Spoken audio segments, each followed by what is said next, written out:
હું 5-7 મિનિટથી વધારે સમય નહીં લઉં. પાલભાઈએ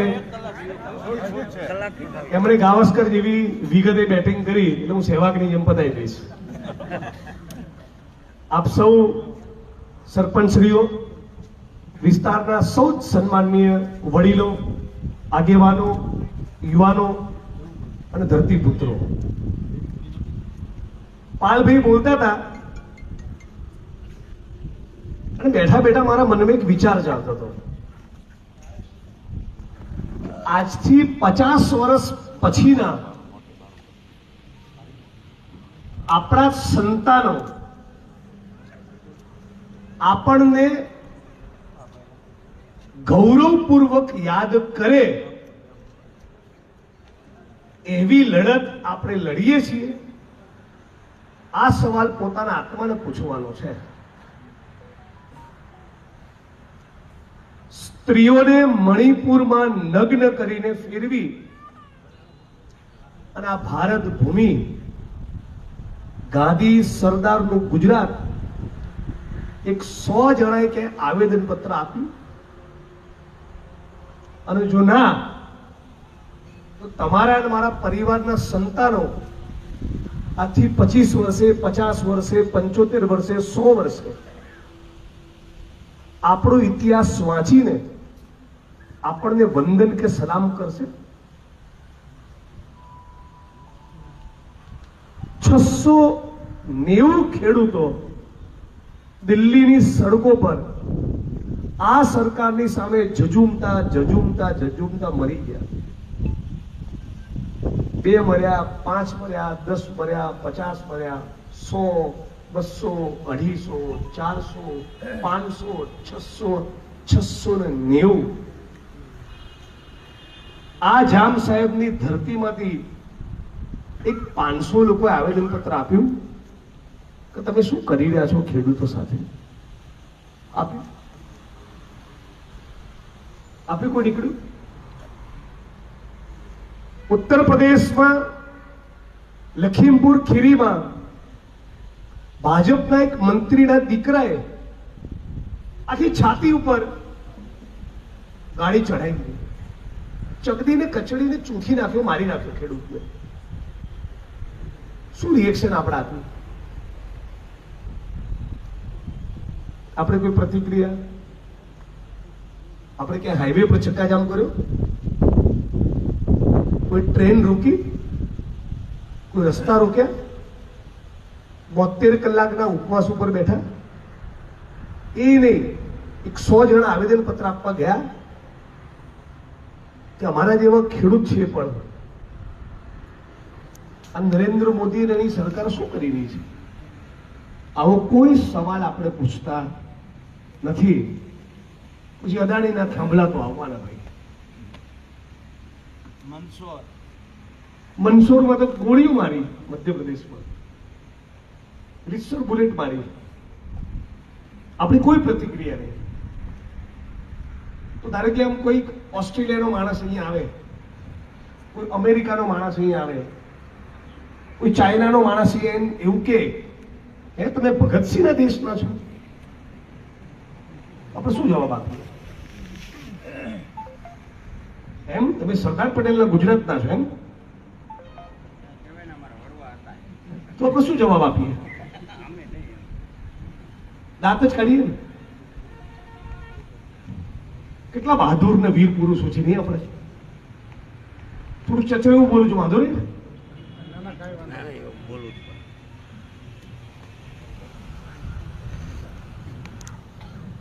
આપણી આવનારી પેઢીઓ કઈ રીતે જોશે આપણને એની કોઈ ચિંતા નથી આપણને. હું ઘણીવાર 500 કરોડ, 1000 કરોડ, 2000 કરોડ IAS IPS ઓફિસરો કમાતા હોય, ઘણીવાર એવું મન થાય, હું ઈચ્છું છું આ 2000 કરોડ કમાનારા IAS IPS ના ઘરમાં એક નોન કરપ્ટ, શુદ્ધ, પ્રમાણિક દીકરી પેદા થવી જોઈએ. અને એ મોટી થઈને એના બાપને કે આ ગુજરાતને લૂંટીને 2000 કરોડ કમાયા. મને દીકરી તરીકે શરમ આવે છે તમારી ઉપર. મને દીકરા તરીકે શરમ આવે છે તમારી ઉપર. કાશ એક એવી પેઢી તૈયાર થાય. સૌ વડીલો અને ખાસ કરીને યુવાન મિત્રો, અચાનક એક દિવસ ગાંધી અને સરદારે ચાપ દબાઈ અને અંગ્રેજો જતા રહે, આવું નથી થયું. 23 વર્ષની ઉંમર હતી ભગતસિંહની, ત્યારે ફાંસીના માચડે લટક્યા. ભગતસિંહની જનેતાને ગમ્યું હશે.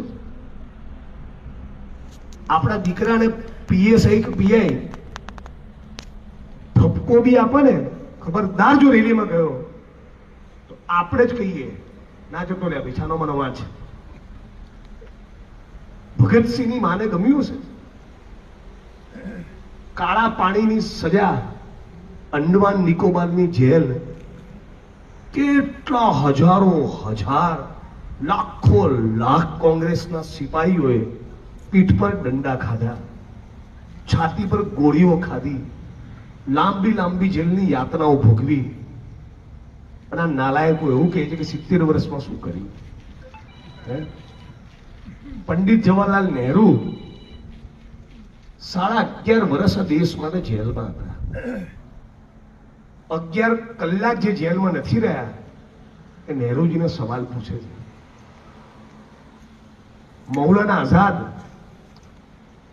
આઝાદ ભારતના પહેલા શિક્ષા મંત્રી 9.5 વર્ષ જેલમાં રહ્યા છે. આ દેશમાં આપણે અહીં બેઠા છીએ, આમાંથી આંદોલન કરતા કરતા 100 દિવસ જેલમાં રહેવું કોઈ છે?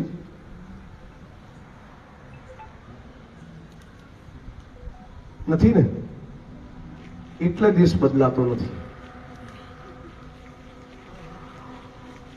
આ ચાલુ કેમેરાની સામે કહું છું, અમારી પાર્ટીની સરકાર આવે ને તોય લડવું પડે. હું સત્તાના સ્થાન ઉપર બેઠો હોય, ના કરવા જેવી 2 વસ્તુ કરો તોય નાગરિક તરીકે તમારું કર્તવ્ય તો મને સવાલ પૂછવાનું, મારી સામે લડવાનું જ છે. આ નાગરિક કર્તવ્ય જો આપણે અદા નહીં કરીએ તો આપણું શું ભવિષ્ય છે? હું વડગામનો ધારાસભ્ય, મહેસાણા મારું વતન, અમદાવાદમાં ઘર, મારે ક્યાં જામનગરથી વોટ લેવાના છે? કોઈ બોટાદમાં, ભાવનગરમાં, અમરેલીમાં, જુનાગઢમાં, સુરેન્દ્રનગરમાં, પાટણમાં, કચ્છમાં, રાજસ્થાનમાં, મહારાષ્ટ્રમાં, કેરળમાં, કર્ણાટકમાં ક્યાં ક્યાં લડવા જઉં છું? ધારાસભ્ય તરીકેની મારી જવાબદારીમાં નથી આવતું, એ નાગરિક તરીકેની મારી જવાબદારીમાં આવે છે. એ ભારતીય તરીકેની મારી જવાબદારીમાં આવે છે. બાકી સમાજ વિદ્યાની ચોપડીમાં ટૂંકનો દાઈ ભગતસિંહ 2 ફકરા લખી દો, 10 માંથી 6 માર્ક આવી ગયા, પાસ થઈ ગયા. એનાથી કઈ નહીં. આખી નવી પેઢીને, જેન્સીઝને એ દિવસ યાદ કરવો પડશે જ્યારે આપણે અંગ્રેજોની ગુલામીમાં હતા. કેવો ત્યાગ, કેવી તપસ્યા, જેવો જેલનો કારાવાસ, કેટલી ગોળીઓ ખાધી, કેટલા દંડા ખાધા, ત્યારે આ દેશ આઝાદ થયો. અને આપણા પ્રધાનમંત્રીનું તમે ચરિત્ર તો જુઓ યાર. એપ્સ્ટીનની ફાઇલોમાં એનું નામ આવ્યું આ માણસનું. કેરેક્ટર તો જુઓ માણસનું. શું મૂંઝાવ છો બોલતા યાર? શું ડરો છો બોલતા? આ દેશનો પ્રધાનમંત્રી, આ વિશ્વગુરુના લક્ષણો છે. 12 વર્ષની, 14 વર્ષની, 16 વર્ષની દીકરીઓને જેફરી એપ્સ્ટીન નામનો માણસ એક ટાપુ પર લઈ જાય. આખી દુનિયાના પૂંજીપતિ અને રાષ્ટ્રપતિ, પ્રધાનમંત્રી કક્ષાના માણસો એ 12, 14, 16 વર્ષની દીકરીઓને ભોગવવા જાય. એ માણસની સલાહ આપણો વિશ્વગુરુ લેતો હતો. અને મારું જામનગર ચૂપ છે, ગુજરાત ચૂપ છે, આખો દેશ ચૂપ છે.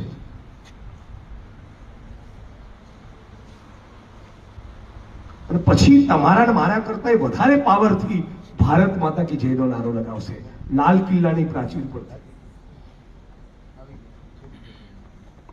વાહ નરેન્દ્ર વાહ. આમ જરા વધારે પડતું દેશમાં થઈ રહ્યું નહીં લાગતું? જરા વધારે પડતી જ આ લોકોને ચરબી કૂદે છે એવું નહીં લાગતું? જરા દાદાગીરી તાનાશાહી જરા વધારે ફાટે આવું લાગે છે ને? લાગે છે કે નહીં? એમના પક્ષના હોદ્દેદારો કાર્યકર્તાઓ એમને 25 વર્ષથી વોટ આપનારા પણ હવે તો આવું બોલતા થયા. કેમ એક લીટી છાપામાં એપ્સ્ટીન ફાઇલ વિશે કેમ નથી આવતું? અને વચ્ચે સોશિયલ મીડિયામાં બહુ વિડીયો આવ્યા એ દીકરીઓને મારીને ટુકડા કરીને ખાધ્યા છે એવી પણ એક વાત છે. એ બધા વિડીયો ક્યાં ગાયબ થઈ ગયા? તમે વિચાર કર્યો? આટલી બધી ચેનલો, દુનિયાની ચેનલો, એક અડધો કલાકનો એપિસોડ કેમ નહીં બનાવ્યો? કેમ બતાવો?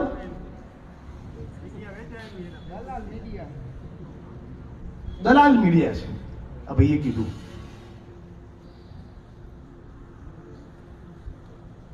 મીડિયાનું કામ સત્તાને સવાલ પૂછવાનું છે, એની ચાપલુસી કરવાનું નથી. આ તો સવાલ પંડિત જવાહરલાલ નહેરુને પૂછે છે.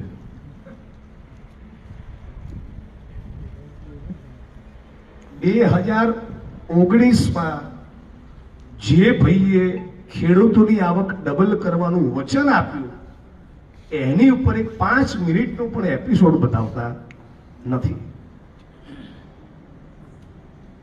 25 લાખ યુવાનોનું ભવિષ્ય બરબાદ થઈ ગયું. 25 લાખ. અને ગુજરાત મોડલ છે. કેમ? કેમ કે પહેલા નીટનું પેપર ફૂટ્યું એની પહેલા આપણા ગુજરાતમાં 25 પેપર ફૂટ્યા પણ ગુજરાતી તરીકે આપણે રોડ ઉપર ઉતર્યા નહીં. આમની ઉંમરના છોકરાઓ, આમની ઉંમરના યુવાનો, તમને વ્યક્તિગત ના લેતા પણ આમની પેઢી IPL ની મેચો જોવા માટે 1.5 લાખ લોકો અમદાવાદના સ્ટેડિયમમાં જાય, પણ એના 10% 15,000 લોકોએ અમદાવાદમાં રેલી ના કરી કે પેપર કેમ ફૂટે છે? એ ફૂટે જ ને. કેટલા લોકો જાય ક્રિકેટના સ્ટેડિયમમાં? 1 લાખ, 1.25 લાખ. સાચું ભાઈ? એટલી કેપેસિટી છે ને. એમાં આ બધા વડીલોની ઉંમરના તો બહુ ઓછા હશે. યુવા પેઢી જ જાય ને IPL ની મેચો જોવા. 1 લાખ યુવાનો IPL ના સ્ટેડિયમમાં હોય. હાડા એનાથી 10મા ભાગના યુવાનો રોડ ઉપર ના ઉતરે, ક્રાંતિ ના કરે તો ક્યાંથી પેપર ના ફૂટે?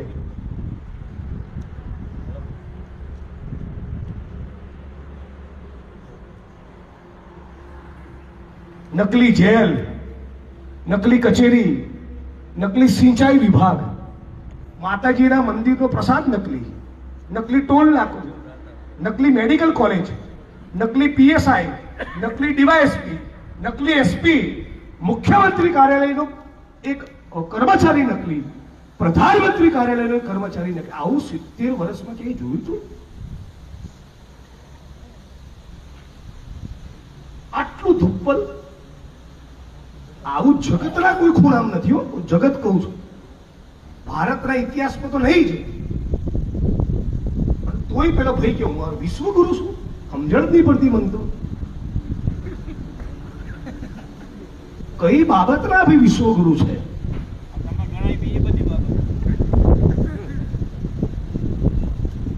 ઇતિહાસના એ બહુ મોટા કોઈ સ્કોલર છે, અર્થનીતિના મોટા કોઈ વિદ્વાન છે, ડિગ્રીનું સર્ટિફિકેટ અભેલું નથી. એક સોગંદનામામાં જુદું કે ચૂંટણીના, બીજા સોગંદનામામાં ધરાર જુઠ્ઠું કે नाली के गैस से चाय बनाता हूं. આ ટેકનોલોજી આખી માનવ સભ્યતામાં કોઈ જોડે નહીં જોયું.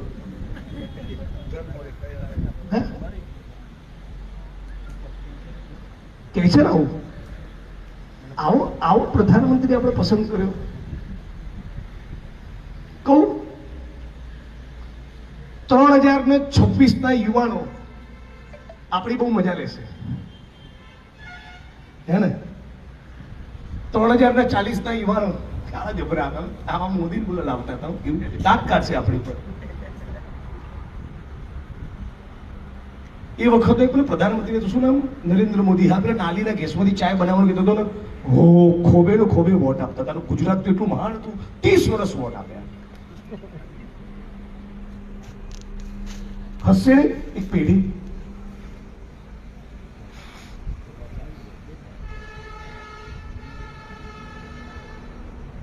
મેઘાલય ભારતીય જનતા પાર્ટીના ઉપાધ્યક્ષ, એનું નામ બર્નાર્ડ, ગૂગલ કરજો, એની બધી વિગતો બહાર આવશે. એને ત્યાં રેડ પડી. વડીલ શું કરતા ઝડપાયા ખબર છે? ભારત માતા કી જય બોલનારા પ્રભુ શ્રી રામના ભક્ત મિસ્ટર બર્નાર્ડ, મેઘાલય ભારતીય જનતા પાર્ટીના પ્રદેશના ઉપાધ્યક્ષ, એના ફાર્મ હાઉસમાં રેડ પડી તો પોલીસના મિત્રોને 18 વર્ષથી નાની ઉંમરની 6 દીકરીઓ મળી. નેતાઓને પધરાવી દીધા હતા. આવો મારા ફાર્મ હાઉસ પર અને 18 વર્ષથી નાની ઉંમરની દીકરી જોડે મજા કરો. ગુસ્સો આવે છે કે આપણે ધમની ને શીરાનું લોહી સુકાઈ ગયું છે. આવે છે ગુસ્સો જરા? સુકાઈ ગયું છે લોહી. હે, આપણા ઘરોમાં બી છે ને બેન દીકરીઓ, માતાઓ છે કે નથી? આ નીચોનો વોટ આપીએ છીએ આપણે. આ ભારત ભૂમિના, આ માટીના ગદ્દારોને આપણે વોટ આપીએ છીએ કે આપણામાં શરમ લાજ જેવું બચ્યું છે કે નહીં?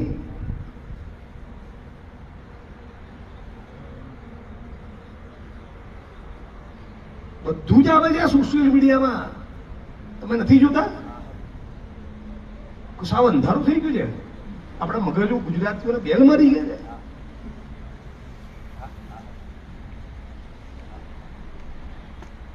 કેટલા માણસો ભાજપના ડ્રગ્સના ધંધામાં પકડાયા. ડ્રગ્સ.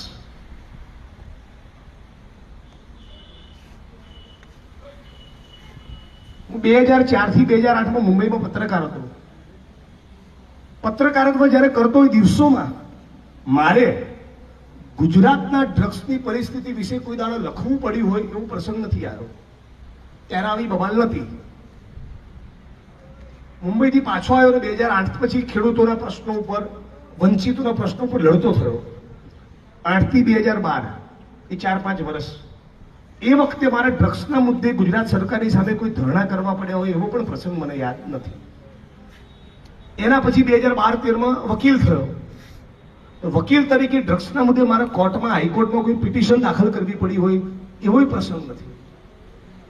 છેલ્લા 5 થી 7 વર્ષમાં ખાલી ગુજરાતના દરિયાકાંઠે તમે અને હું જે અત્યારે બેઠા છીએ, આ દરિયાકાંઠા પર કેટલું ખબર છે ડ્રગ્સ? 72,000 કરોડ. કેટલું ડ્રગ્સ આવ્યું વડીલ? 720 કરોડનું ડ્રગ્સ ગુજરાતમાં ઘૂસે તો કેવું મોત આવે? 720 કરોડ નહીં, 7,200 કરોડ નહીં, 72,000 કરોડનું ડ્રગ્સ આવ્યું. બોલો જય શ્રી રામ.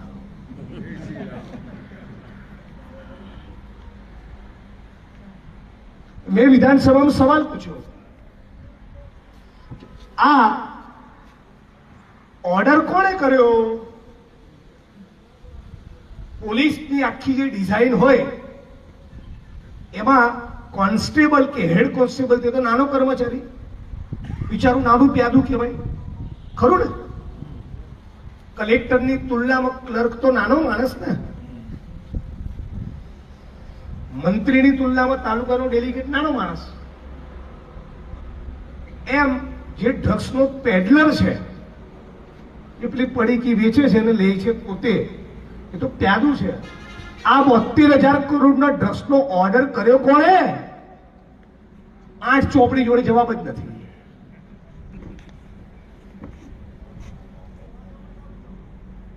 તમારો મારો હોલસેલનો ધંધો હોય અને હું એવું કહું, આપણે વર્ષોથી 25 વર્ષનો સંબંધ હોય, હું તમને એવું કહું કે કામ કરો ને, 10 લાખનો સામાન કાલ મૂકી જાઓ, 2-4 મહિને પૈસા આપીશ, તો 20-25 વર્ષનો સંબંધ હોય અને જનરલી 1,00,000-1.5 લાખનો સામાન લઈ જતો હોય તો કે જિગ્નેશભાઈ બધું જોવું ના પડે, 10 લાખનો સામાન મૂકી જાવ. હું એવું કહું 340 કરોડનો મૂકી જાવ તો તાવ આવી જાય ને.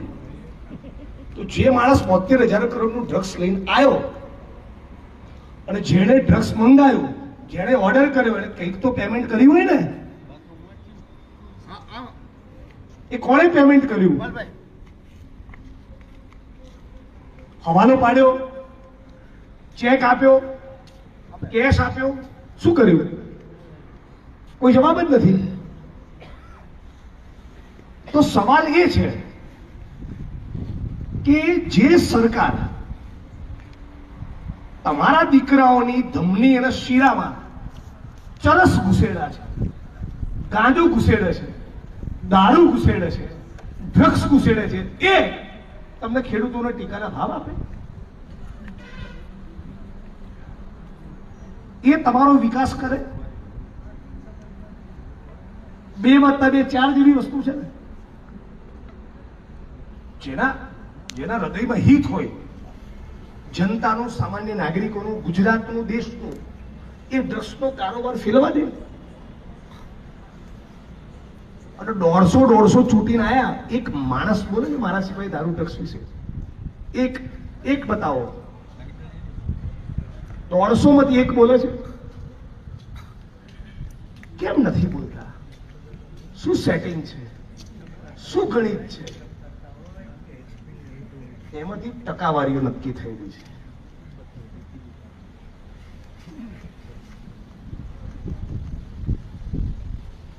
તો જે બેફામ ચરસ, ગાંજો, દારૂ, ડ્રગ્સ ફેલાવતા હોય આપણા ગુજરાતમાં, એ કઈ રીતે ગુજરાતનો વિકાસ કરે આટલું તો સમજો મારા ગુજરાતીઓ.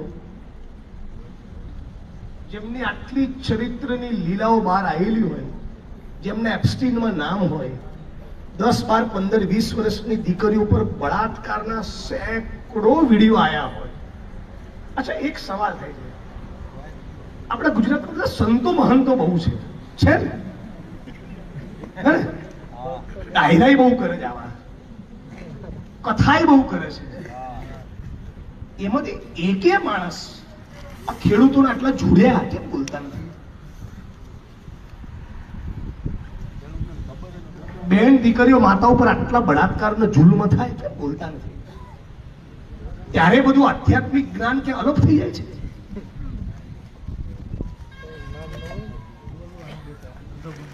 જબરા કારીગરો છે ને એ લોકો બી. BMW માં ફરવાનું, મર્સિડીઝમાં ફરવાનું, 50 સેવકો હોય, શ્રમ નહીં કરવાનું, કાળી મજૂરી નહીં કરવાનું, કશું પેદા નહીં કરવાનું, કશું ઉત્પાદન નહીં કરવાનું, અને જ્ઞાન પીરસવાનું. મસ્ત નથી કામ? અદભુત ધંધો છે ને. આમને થોડા ઓળખવાની જરૂર ખરી કે નહીં?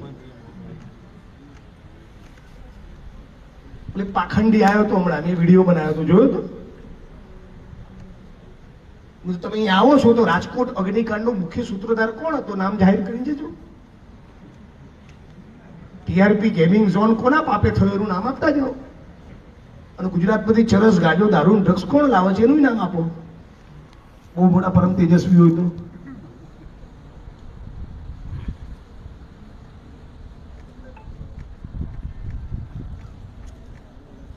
આવું બોલું પછી મને આસામની જેલમાં નાખે જ ને. ખબર છે ને મને આસામની જેલમાં નાખ્યો તો? કેટલાને ખબર છે?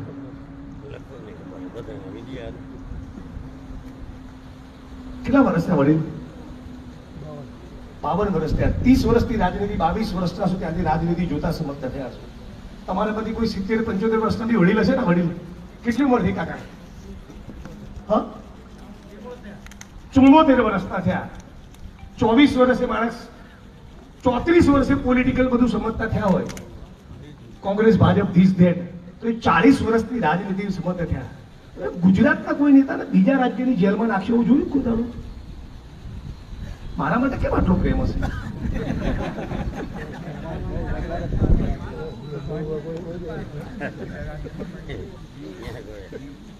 કેમ કે હું ટેકાના ભાવ વિશે બી બોલું છું, એપ્સ્ટીન ફાઇલ વિશે પણ બોલું છું. મૂળ મરચા એમાં લાગે છે. તમને ખબર નહીં વડીલ આસામની જેલમાં મને નાખ્યા પછી શું કર્યું? મહિલા પોલીસને મારી જોડે બેસાડીને છેડતીની એફઆઈઆર કરી મારી જોડે, એમની કસ્ટડીમાં એમના લોકઅપમાં હતો ત્યારે. કેવા ગજબના પ્રભુ શ્રી રામના ભક્તો છે નહીં? क्या चरित्र पाया है, वाह मोदीजी वाह. અને વસ્તી જો દમાદમ તાલુકા પંચાયતો એમની, જિલ્લા પંચાયતો એમની, નગરપાલિકાઓ એમની, મહાનગરપાલિકાઓ એમની, 150 ધારાસભ્ય અને થાંભલાય એમના.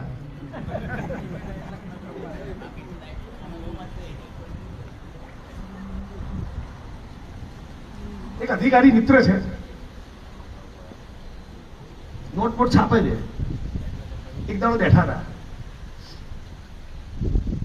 મારાથી બહુ વકરાય, પણ એ ખબર કે છે લડવૈયો.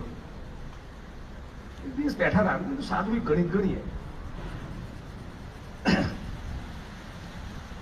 તમે 50 કરોડ બનાવ્યા હોય અને કોઈક રીતે એના વાઇટમાં ફેરવી દો, અંડમ સંડમ ફંડમ કરીને, મહિને 35 લાખ રૂપિયા વ્યાજ આવે. રોજ 1 લાખ વાપરી શકો. આખો એક મહિનો તમે એડવાન્સમાં બુકિંગ કરાવી દો તો 5 સ્ટારનો રૂમ તમને 5000માં પડે. અને તમારી પત્ની બાળકો માટે બીજો 5000નો રૂમ રાખો તો 10000. બધા થઈને 10000 નું ખાવાનું ખાઓ, કોઈ 20000. અને રોજ 20000 નું શોપિંગ કરો, બજારમાંથી ખરીદી કરો તો 40000. રોજ 10,000 નું પેટ્રોલ ડીઝલ ભાડો તો 50,000. એટલે 50 કરોડની મૂડી અકબંધ રહેતા વ્યાજના અડધા રૂપિયા વાપરી ના શકો. આ ગૌતમ અદાણી 7.5 લાખ કરોડ નું શું કરશે યાર?